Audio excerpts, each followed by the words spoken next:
პრეზიდენტის სასახლის შტურმის სისხლის სამართლის საქმის პროკურორის თამარ ბეჟუაშვილის მამა ტელეკომპანია პირველის წინააღმდეგ სარჩელს ამზადებს. ბეჟან ბეჟუაშვილი ტელევიზიას წლების წინანდელი ბიზნეს დავის თაღლითი მონაწილეების პოლიტიკური კამპანიისთვის გამოყენებაში ადანაშაულებს. ტელეკომპანია პირველის ეთერით გასულ სიუჟეტს დეზინფორმაციად აფასებს პროკურატურაც და ოფიციალურ განცხადებას ავრცელებს. ბრალდებებს უარყოფენ თავად ტელეკომპანია პირველში მარიამ ქართველიშვილი გიამბობთ. სამიზნე იყო თამარი. ოპოზიციონერი ლიდერების ბრალდების საქმის პროკურორი ოპოზიციური მედიის სამიზნეშია. 4 ოქტომბრის საქმის პროკურორის თამარ ბეჟუაშვილის მამის წლების წინანდელი ბიზნეს დავა პროკურორი ქალის დისკრედიტაციისთვის გამოიყენეს. ამას ამბობს პროკურორის მამა, რომელსაც ქონების წართმევას და თანხების მითვისებას ედავებიან ისინი, ვინც სასამართლომ განაჩენით თაღლითობაში ამხილა. ტელეკომპანია პირველის სიუჟეტის მთავარი სპიკერები გიორგი ბეროშვილი და თეიმურას ყარმაზანაშვილები არიან. ყარმაზანაშვილს 2022 წელს აღიარებული აქვს, რომ საბაჟოს გვერდის ავლით ფარულად მოქმედებდა და ბიუჯეტის ვალი 3.844.000 ლარი აქვს. გიორგი ბეროშვილს ორგანიზებული დანაშაულებრივი ჯგუფის შექმნას და სახელმწიფოს დიდი ოდენობით თანხის მისაკუთრებას ედავებოდნენ. თანხა 5 მილიონს ცდება. ბრალში ფიგურირებს ოფიციალური დოკუმენტის გაყალბების ეპიზოდიც. ეს ბრალი ბეროშვილმა აღიარა და საპროცესო შეთანხმებასაც დათანხმდა. ახლა ყარმაზანაშვილი ამბობს, რომ ბეჟუაშვილმა 350.000 ლარი ქრთამის მისაცემად გამოართვა და სამართლებრივი პრობლემების მოგვარებას დაპირდა.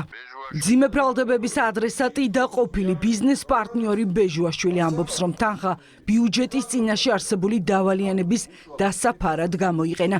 აქვს გადახდის ქვითარიც, ქვითარზე გადამხდელი ლაშა ქორიძეა მითითებული. ქრონიკა ბეროშვილ ყარმაზანაშვილ ბეჟუაშვილის ბიზნეს გარემოცვის წევრს ქორიძეს დაუკავშირდა, ისიც ბრალდებების აბსურდულობაზე ლაპარაკობს. ეს აბსურდია, რა ქრთამი, როგორ უნდა მოხდეს ქრთამი, როდესაც წავიღე ბიუჯეტში შევიტანე ეს თანხა და წარვადგინე ქვითარი. ბეჟუაშვილი ამბობს, რომ გასულ რეპორტაჟში ეგრეთ წოდებული მტკიცებულებები რეალურად ფურცლების ფრიალია და გაყალბებულ ფაქტებზე აგებული. სასამართლოს ეზოში გადაღებული პორშე კაიენი პროკურორ თამარ ბეჟუაშვილის საკუთრებად არის გასაღებული. რეალურად კი კონკრეტული ავტომობილი მას არ ეკუთვნის.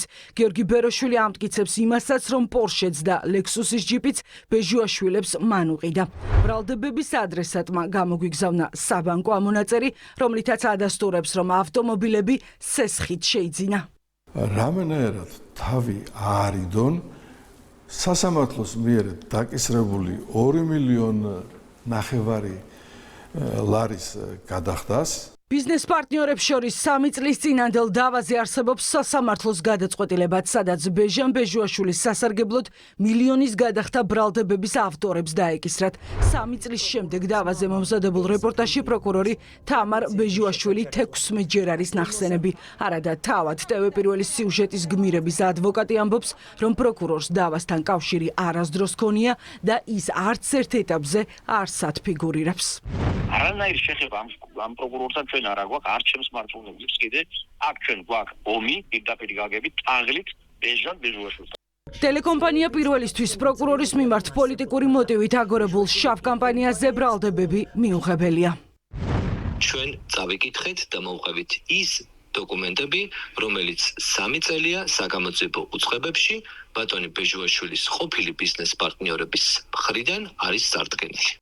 ცილის წამებისა და რეპუტაციული ზიანისთვის დავას აანონსებს ბეჟან ბეჟუაშვილი. სარჩელი ტელეკომპანია პირველის წინააღმდეგ მზადდება. გამოიყენეს ეს ფეიქ ტელევიზია თავისი პოლიტიკური მიზნებით. ბოლო თვენახევრის განმავლობაში პროკურორ თამარ ბეჟუაშვილის წინააღმდეგ მიზანმიმართულად ვრცელდება დეზინფორმაცია.